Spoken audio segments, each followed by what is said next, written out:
By now, you've apparently heard that Lester Holt, the moderator of the presidential debate a couple of days ago, that he had a Candy Crowley moment during the course of this debate, and it could have changed the entire dynamic of what was going on stage at that point, and may well have, because those of us who were watching it at home on Monday night made a clear note that Donald Trump basically won the first 20 to 30 minutes, and then afterward likely ceded the field to Hillary Clinton. But it was during that course of that last hour that there was a moment where the so-called fact checker, that was Lester Holt. You got to realize, I had read last week that Lester Holt happened to be a registered Republican, which is odd for anybody in his position. We're talking about people in mainstream media who are anchoring at a once highly respected television news network. I say once highly respected. They did employ a liar before Lester Holt took this current position, Brian Williams, who now has a job, by the way, because they don't want to cut him loose. They want to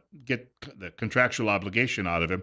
He's got his own show now over at MSDNC, where he's apparently still spinning yarns.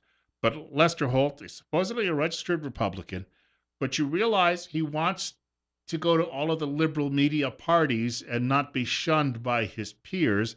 So they demanded that he had to be a lot tougher on Donald Trump than their girl, Hillary Clinton. And you've already likely heard the numbers and seen the numbers, how many times he stopped Trump, how many times he asked Trump follow up questions, and how little he did all of that with Hillary Clinton. In other words, from a liberal perspective, their view is a self evident truth, and therefore you shouldn't question it. But you need to question everybody else out there.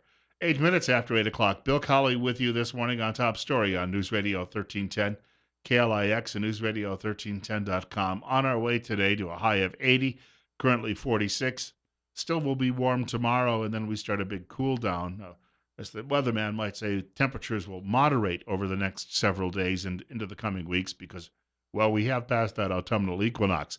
Also wanted to mention we're going to be joined, of course, by a physician assistant, Russell Singleton, coming up in the next half hour from Trip Family Medicine, as we do this every Wednesday. And he's going to be talking today about myths about the cold weather that is on the way. This is from the Wall Street Journal. Review and Outlook. This is the lead editorial today in the Wall Street Journal, titled Fact-Checking Lester Holt. The writer says, we told you Tuesday that Donald Trump was right when he pushed back on debate moderator Lester Holt over stop and frisk policing. But the story deserves a more complete explanation, not least because the media are distorting the record. Gosh, what a shock that is. Here's what really happened. The federal judge in the stop and frisk case was Shira Scheindling. Now, you recognize the last name Scheindling? There's a woman called Judge Judy on television. No, according to liberals, she is not a member of the Supreme Court, although they don't seem to know that. Judy Scheindling, this would be one of the family members, who is a notorious police critic whose behavior got her taken off the case by the Second Circuit Court of Appeals. No, we're not talking Judge Judy. This is just her relative who was actually involved with this case that Trump was referring to. The appellate court put it this way. Upon review of the record in these cases, we conclude that the district judge ran afoul of the code of conduct for United States judges, and that the appearance of impartiality surrounding this litigation was compromised by the district judge's improper application of the court's related case rule, and by a series of media interviews and public statements purporting to respond publicly to criticism of the district court. In a follow-up opinion, the appellate judges cited a New Yorker interview with Judge Scheindling that included a quote from a former law clerk saying, "What you have to remember about the judge is that she thinks cops lie." This is an extraordinary rebuke by a higher court and raises doubts that the merits of her ruling would have held up on appeal. As Rudolph Giuliani makes clear nearby, the judge's ruling of unconstitutionality applied only to stop and frisk as it was practiced in New York at the time. Such police search tactics have long been upheld by higher courts. We rate Mr. Trump's claim true and unfairly second-guessed by a moderator who didn't give the viewing public all the facts. And Trump was trying to make that point as he was being interrupted constantly by Lester Holt, pointing out that Mike Bloomberg and then Mayor Marxist Bill de Blasio of New York, these two mayors did not pursue the appeal. And New York's appellate court, unlike most states, the Supreme Court, meaning supreme, is the highest court in the state. In New York, it is not. The Court of Appeals in New York, the appellate court, is the highest court. and it pretty much shot down the judge's decision. But the city of New York did not follow through with an appeal, which is exactly what Donald Trump had said. Now, you can argue, libertarians will argue the merits of stop and frisk all they can, and that's a subject perhaps for another discussion. But my point is, here you go again. You've got a media moderator who takes it upon himself to skew the outcome of the debate in favor of a fellow traveling Marxist Leninist liberal candidate. Bill Colley with you this morning. Telephone number to reach our program 736-0300, 736-0300. I was away yesterday, actually the last couple of days, so you heard the debate review from Steve Millington. And Steve, being the chairman of the Twin Falls County Republican Party, I'm sure had a lot to say about all of this, but you haven't yet heard all of mine. Here's where Trump, he dropped the ball, and I'm not going to sit here. I was driving back from Lowe's yesterday, and I was listening to Rush Limbaugh's program, and Rush was talking on air, trying to do his best, what I would call defense of Donald Trump. And look, I'm voting for Trump myself, but I'm not necessarily going to sit here and twist everything in order to say that there was nothing that Trump did wrong during the course of that debate. He did. A few times he had an opportunity to really turn around and stick it to Hillary Clinton. One of those points was when she said Donald Trump is mean to women. He called a Miss Universe pageant contestant fat. Well, should he have called her corpulent? Would that have made the liberals feel any better? Maybe the woman was rather large. In fact, I guess she had ballooned up to 180 pounds, which is large for most contestants in a pageant, and was not necessary. She had a contract that said she would not pack on the pounds. So Trump was a wee bit concerned about all of that. There's an image involved in that. That's why they still call them beauty pageants. Now, you can make an argument that some plus size women out there are good looking. That's probably true. Some of us who are on the plus size on the man side would likely think we are too. You know, men are the only creatures around that can walk down the street with a great big beer belly and still think that they're handsome.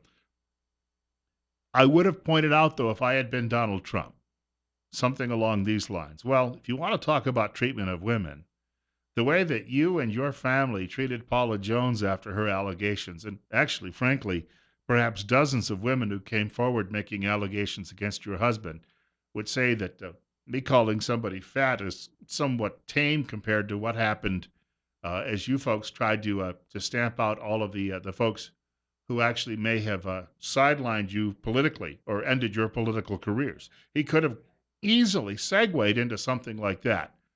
And unfortunately, he didn't do it. Or he could point out, and I think that this is quite true, not only is he a developer, that is, he builds things, he builds very large things.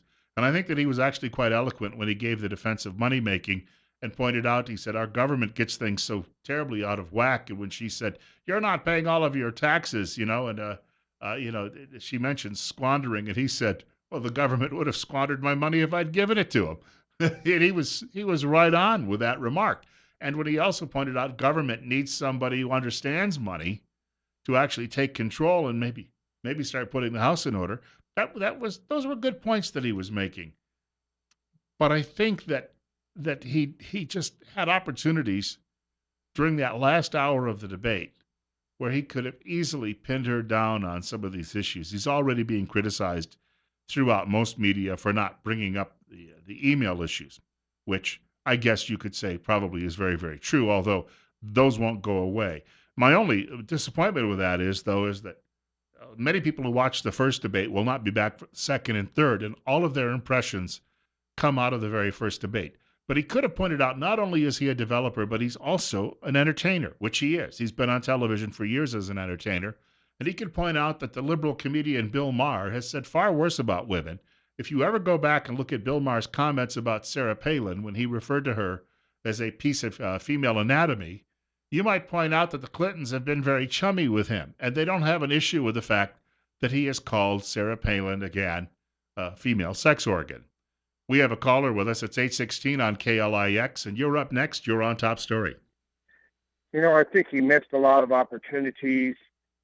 But I think if there were people there that were paying attention, he seems to be so passionate about jobs, saving corporations, and if you're from Ohio or Michigan, And let's face it, if he wins Ohio, we're probably going to win this thing. And so I don't know. But you see, I think that there was a lot of things that people missed and that had substance. If we wanted a polished debater, that seems to be the standard. With the pundits. Well, he didn't win the debate, at the high school gym or whatever. And so I don't know, but I think if there's people out there who are truly just sincerely hoping for something different to occur, that they heard everything that he said, and I believe that he is sincere. It's just like yesterday when I was listening to Glenn Beck. I said, does this guy ever listen to what Donald Trump says, or does he believe that Donald Trump is just a straight-up lying SOB? I don't know. I believe he loves America, and he truly does want to do the things that he says he wants to do. Yeah, I think he's a great patriot. If nothing else, there may be a lot of things I do disagree with him about, but I think that he does truly love this country. Well, and one more quick thing. He says with his company, we're always sitting ahead of schedule. And, he says the country needs to be ran the same way.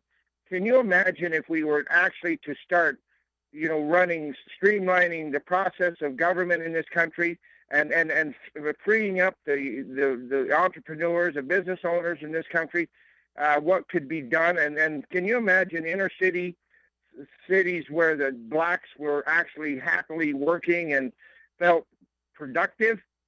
Thanks, Bill. Thank you much for the telephone call, sir. Good hearing from you this morning on News Radio 1310, KLIX, and NewsRadio1310.com. Bill Colley with you on Top Story. A break coming up in just under a minute. We'll check in with more of you on the other side of that. There is a possibility that Donald Trump's handlers said, well, Donald, don't get into a peeing match with her on stage, and it might not look presidential. So they may have actually told him beforehand to back off. I don't know that that's true, but near the end of the debate, he made a reference saying, she's been awfully nasty to me, and I made a commitment not to be nasty to her, and I wonder if that was part of it. Perhaps they were so worried that he would be himself to such a degree that they put the brakes on him. And unfortunately, if that cost them the White House, then maybe trusting his instincts would have been the better thing to do. Bill Colley with you on Top Story this morning. Short break on the way, more of your telephone calls as well. Coming up in about 15 minutes, Russell Singleton will join us from Tripp Family Medicine. He's talking about health myths related to cold weather. That's on the way this morning. Quick note, I mentioned the weather earlier. I looked at the long-range forecast looking out through the next week and a half, and yeah, this is Indian summer because it is going to cool off, I think, significantly in the coming days. I do want to remind you, if you've not yet done it, flip on that furnace, find out if the thing is actually in working order, and if you've got some issues with it, you need to call the pros at Ramsey Heating and Electric. They'll come out and they'll get the job done right, and they'll do it right the first time. Problem-free, cozy winners are found at Ramsey Heating and Electric, 2600 Overland Avenue in Burley. The telephone number, 678-0459, Ramsey Heating and Electric, where they sell warm winters and cool summers. 824. Couple of days following the debate, the fallout still coming down about the presidential debate. We're taking some telephone calls as well this morning. 736-0300. Bill Colley with you as well on News Radio 1310, KLIX, and NewsRadio1310.com. And caller, you're up next on Top Story. Good morning, Bill. Welcome back, and hopefully you had a restful vacation. Thank you. I keep wondering if I watch the same debate when I listen to the people calling in, because he keeps saying that he didn't do this and he didn't do that. Yeah, he didn't come right out and say it. But if you listen to what he said, he did say it. He did bring up her emails because he said he'd release his tax returns if she would release her emails. Did you notice he got some applause on that? And, of course, Lester Holt told the people not to applaud, although when they applauded her, Lester Holt didn't say anything. However, we'll let you continue.